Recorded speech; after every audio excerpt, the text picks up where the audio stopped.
आप सभी को कार्तिक मास की हार्दिक शुभकामनाएं। आज से आप हमारे इस चैनल पर हर दिन से कार्तिक मास माध्यमिक की कथाएं सुनेंगे और आज की कथा प्रारंभ करने से पहले मैं आपको कार्तिक मास में की जाने वाली पूजा पाठ और कार्तिक स्नान के बारे में थोड़ी सी जानकारी देना चाहूँ। हमारे हिंदू धर्म में कार्तिक मास को बहुत ही पवित्र और शुभ माना जाता है। हिंदू पंचांग के अनुसार कार्तिक का महीना 8वां महीना होता है और इस पूरे महीने में धर्म कर्म जप तप व्रत पूजा पाठ स्नान ध्यान आदि करने से कई गुना पुण्य की प्राप्ति होती है। पूरे महीने में ब्रह्म मुहूर्त में उठकर स्नान किया जाता है। संभव हो तो पवित्र नदियों में स्नान करना चाहिए, नहीं तो घर पर भी नहाने के पानी में गंगा जल मिलाकर स्नान किया जाता है। कार्तिक के महीने में सुबह 4:30 बजे से 5:30 बजे के बीच में उठकर स्नान करना शुभ रहता है। इसी समय आप सूर्य देवता को जल भी अर्पित कर सकते हैं। पूरे ही महीने में तुलसी जी पूजा भी करनी चाहिए। जिस घर में कार्तिक के महीने में तुलसी जी की पूजा होती है वहां कभी अकाल मृत्यु नहीं होती, वहां कभी समस्याएं नहीं आती, आर्थिक तंगी नहीं होती और हर प्रकार की सुख समृद्धि का भंडार वहां पर पूरे वर्ष भरा रहता है। कार्तिक के पूरे महीने में भगवान विष्णु की और भगवान श्री कृष्ण की पूजा की जाती है। इस पूरे महीने में व्रत डैन तुलसी जी का विवाह, दीप डैन गंगा जी में स्नान करने से कई गुना पुण्य की प्राप्ति होती है।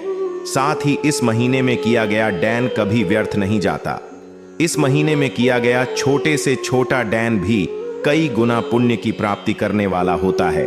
यानी कि जो लोग उपवास रखते हैं, कुछ लोग ऐसे होते हैं जो पूरे कार्तिक के महीने में एक समय भोजन करते हैं।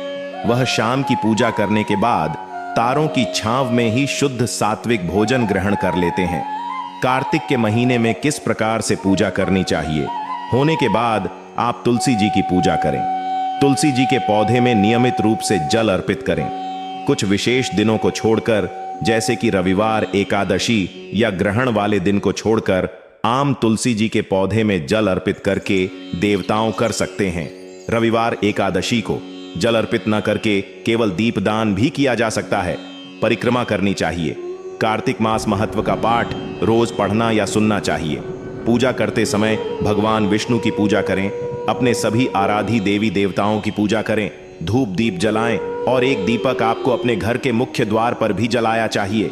कार्तिक के महीने में जो लोग तारा भोजन करते हैं उन्हें पूरे दिन निर्धारित रखना चाहिए और शाम के समय तारे निकलने के बाद, तारों को अर्घ देने के बाद इस शुद्ध सात्विक भोजन करना चाहिए। इस पूरे महीने में अपनी समेत के अनुसार ब्राह्मणों को भोजन कर कर उन्हें डैन दक्षिण देकर संतुष्ट किया जाता है और कार्तिक मास के अंतिम दिन यानी कि कार्तिक पूर्णिमा के दिन व्रत का उद्यापन किया जाता है। जो लोग पूरे महीने उपवास न रख पाए वह इस महीने में पड़ने वाले विशेष दिनों में भी उपवास रख सकते हैं। कार्तिक मास की अमावस्या या पूर्णिमा को भी आप उपवास करके अंतिम दिन व्रत का उद्यापन कर सकते हैं। उद्यापन वाले दिन आपको पंच की मात्रा में कोई भी सामग्री का डैन करना चाहिए, जैसे कि आप पंच खड़े, पंच सुराही, पंच वस्त्र, पंच तरह के फल, पंच तरह के अनाज, इन सब का डैन किस युग की ब्राह्मण को दे सकते हैं। साथ ही ब्राह्मणी के लिए भी आपको उनकी जो भी पहनने का सदी है या सूट वगैरह है वो उनको आपको डैन में देना चाहिए। डैन दक्षिण देकर आप अंतिम दिन व्रत का उद्यापन कर सकते हैं। कार्तिक मास के नियमों का पालन करने वाले भक्तों को सुबह ब्रह्म मुहूर्त उठकर हो सके तो ताजा पानी से नहीं तो गर्म गुनगुने पानी से आप अपने स्वास्थ्य के अनुसार स्नान कर सकते हैं। तुलसी जी की पूजा करनी चाहिए। धूप दीप जलाकर आपको विधि विधान से आराध्य देवी देवताओं की पूजा करनी चाहिए। पूरे महीने में हो सके तो धरती पर ही बिस्तर लगाकर सोना चाहिए।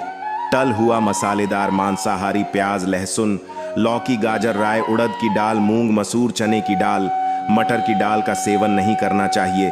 नशा, झूठ, चोरी, पाप आदि से दूर रहना चाहिए। कार्तिक मास के नियमों का पालन करने वाले भक्तों को पूरे महीने में सिर्फ एक दिन को छोड़कर शरीर में तेल लगाना भी वर्जित माना गया है। केवल नरक चतुर्दशी के दिन यानी कि छोटी दिवाली के दिन शरीर पर तेल लगाकर स्नान किया जाता है और जो लोग पहले से ही इस नियम का पालन करते रहे हैं 19 बारे में पता होगा लेकिन जो लोग पहली बार से कार्तिक मास के नियमों का पालन करना चाहते हैं उनके लिए जानकारी जरूरी है कि आपको कुछ नियम ऐसे हैं जिनका पालन कार्तिक मास में करना चाहिए। जैसे कि ब्रह्मचर्य का पालन, शरीर पर तेल नहीं लगाया जाता, धरती पर बिस्तर बेचकर सोया जाता है, सुबह और शाम तुलसी जी के नियमित रूप से पूजा की जाती है, यानी कि जिनके बीच 2 होते हैं, जैसे कि चने की दाल, मटर की दाल, लोगों की मसूर की दाल, तो इनके 2 दाने होते हैं। तो इस तरह की दलों का सेवन कार्तिक महीने में नहीं किया जाता है। प्रारंभ आज हम तुलसी जी की कथा के साथ करते हैं, क्योंकि कार्तिक के महीने में सभी औरतें तुलसी जी को जल्द से सिंचती आई है। तो ऐसे ही एक बुद्धि मैं भी थी जो कार्तिक मास में तुलसी जी को सिंचन जया करती थी, और जब वह जाती तो तुलसी माता से कहा करती कि ही तुलसी माता सात्य की डांटा, मैं तेरा बेबसी हूँ, मुझे बहू दे, पीले रंग की धोती दे, मीठा ग्रहास द बैकुंठ में वास्ते, अच्छी मौत दे, चंदन का काट दे, अच्छा राज दे, खाने को डाल भट दे, और एकादशी के दिन कान्हा जी का कंधा दे। बुधिया की यह बातें सुनकर अब तुलसी माता धीरे धीरे सूखने लगी। तुलसी माता को इस प्रकार सूखते देखकर एक दिन भगवान कृष्ण ने से पूछा, की है तुमसे, तुम प्रतिदिन सूखती क्यों जा रही हो? तो तुलसी माता कहने लगी कि बस मेरे मैन की बात मत पूछो। भगवान ने कहा कि अरे मैं नहीं पूछूंगा तो कौन पूछेगा? तो तुलसी माता कहने लगी कि एक बुधिया आती है और अपनी बात का कर चली जाती है, मैं तो उसकी सभी बातें पूरी कर दूंगी, लेकिन कान्हा जी का कंधा कहां से लाऊंगी? तुलसी जी की यह बात सुनकर भगवान कृष्ण कहने लगे कि वह बुधिया मारेगी तो अपने आप ही कथा देने में ऐ जाऊंगा, तुम बुद्धि में से यह बात का देना। इसके बाद कुछ दिनों के बाद में बुधिया मार गई। उसे बुद्धि में के मरने पर सारा गांव इकट्ठा हो गया, और उसका अंतिम संस्कार आने पर जब गांव के लोग उसे अर्थी पर उठाने लगे, तुम्हें बहुत भारी हो गई, जिससे उसे बुद्धि में की किसी से भी नहीं। तो सभी कहने लगे, ये तो बहुत संस्कारी कैसे हो गई? बूढ़े ब्राह्मण के बीच में भगवान कृष्ण वहां आए और कहने लगे, अरे यह भीड़ कैसी है? तब गांव वाले कहने लगे कि एक बुद्धि में मार गई है, और वह तो इतनी पाप थी कि आज उसकी अर्थी नहीं उठका रही, बहुत भारी हो गई है। भगवान कृष्ण कहने लगे, अरे भाइयों, जरा मुझे इस बुद्धि में के कान में कुछ कहने दो, फिर यह अर्थी उठ जाएगी।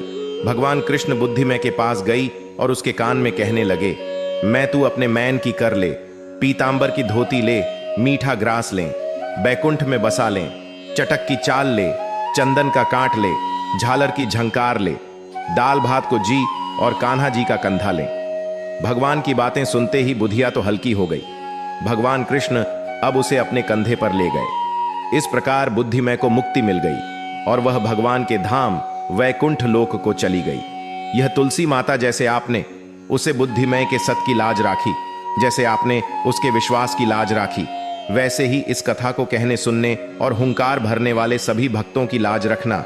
जैसे भगवान ने उसे कान्हा दिया, वैसे ही हमें भी कंधा देना। प्रेम से बोलिए, तुलसी माता की जय, भगवान कृष्ण की जय। अब सुनिए कार्तिक मास महत्व। पहला अध्याय। एक समय धर्म के गुण, रहस्यों, ज्ञान, विज्ञान और शास्त्रों में वर्णित कथाओं पर गहन चर्चा करने के लिए 88,000 आर्षि मुनि नैमिषारण्य तीर्थ में एकत्रित हुए।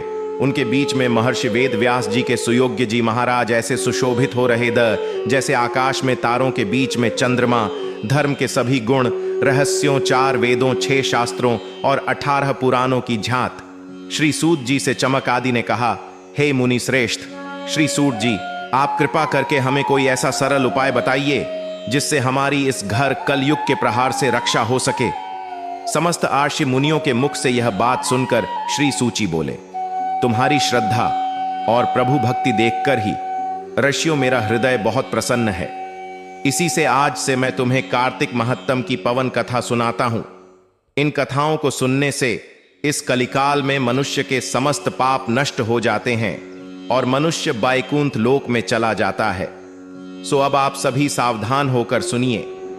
एक समय सभी जीवन का भला चाहने वाले ब्रह्मा जी के पुत्र श्री नारद मुनि ब्रह्मलोक में पहुंचकर जगत के रचयिता श्री ब्रह्मा जी को नतमस्तक प्रणाम करके विनीत भाव से पूछने लगे, ही जगत पिता कृपा करके सुनने की कृपा करें, जो इस कलयुग में सभी पापों को नष्ट करके मोक्ष देने वाला हो।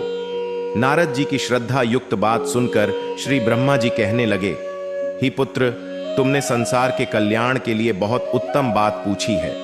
तुम्हारी भगवान के चरणों में सच्ची श्रद्धा और भक्ति देखकर आज मैं तुम्हें कार्तिक मास का पवन महात्म्य सुनाता हूं, जिसके पढ़ने और सुनने से मनुष्य के सभी पाप नष्ट हो जाते हैं और वह इस संसार में सुख भोग कर अंत में बैकुंठ लोक को जाता है। यह कार्तिक मास भगवान को अत्यंत प्रिय है। कार्तिक मास में किया हुआ व्रत, डैन नियम, संयम, पूजा पाठ, कथा श्रवण और भगवान के नाम का जप कीर्तन अत्यंत पुण्य प्रदान करते हैं। कार्तिक मास में भगवान का गुना अनुवाद सभी प्रकार से फलदायक होता है।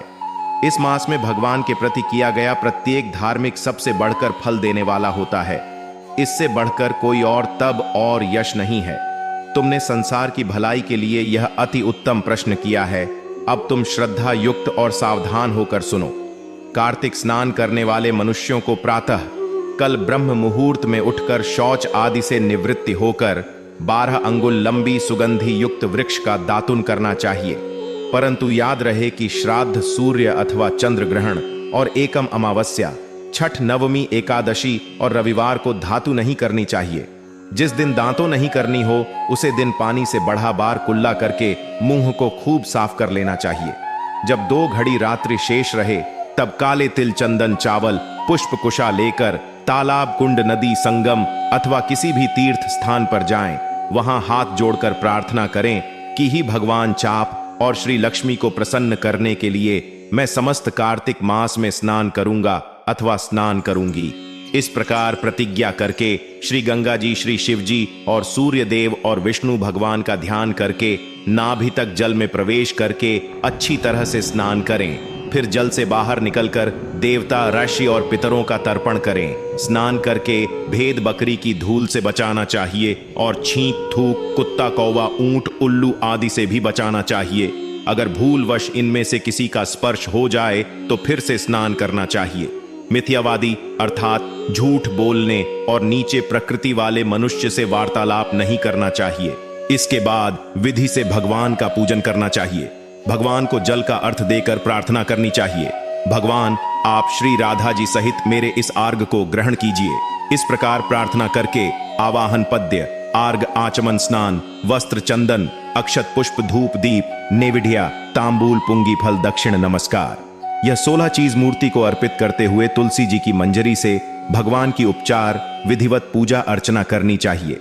श्री ब्रह्मा जी बोले, ही पुत्र, जो व्यक्ति तुलसी की मंजरी सहित भगवान शालिग्राम का एक भूत चरण अमृतपान करता है वह ब्रह्म हत्या जैसे बड़े बड़े पापों से मुक्त होकर बैकुंठ लोक को प्राप्त करता है।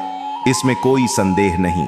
जो भगवान शालिग्राम की प्रतिमा के आगे अपने पितरों का श्राद्ध करता है उसके पितरों को तत्काल बैकुंठ की प्राप्ति हो जाती है और वह मोक्ष की प्राप्ति कर लेता है। जो भगवान श्री शालिग्राम की मूर्ति डैन करता है उसे समस्त पृथ्वी के डैन का फल प्राप्त हो जाता है।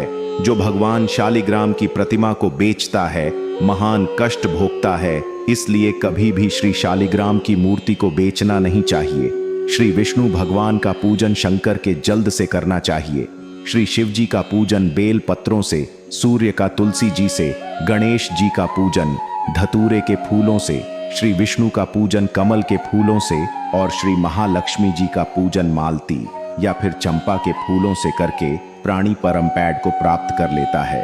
परंतु जो भगवान को परपरी तुलसी से भगवान शालिग्राम की पूजा करता है उसकी महिमा का वर्णन तो कोई भी नहीं कर सकता। इस प्रकार पूजा करने वाला भक्त जन्म मारण के अपार कष्ट से मुक्त हो जाता है।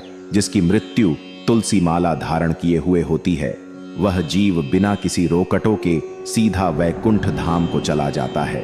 जो तुलसी जी की छाया में अपने पितरों का श्राद्ध करता है उसके पितरों की अक्षय तृप्ति हो जाती है। तुलसी जी का सिंचन अर्थात तुलसी जी में जल गंगा, यमुना और नर्मदा में स्नान के समान होता है। तुलसी जी का पौधा उगने और सिंचन से तथा उसका नित्य स्पर्श करने से मनुष्य के मैन, वचन और कर्म तीनों प्रकार के पाप और तप नष्ट हो जाते हैं।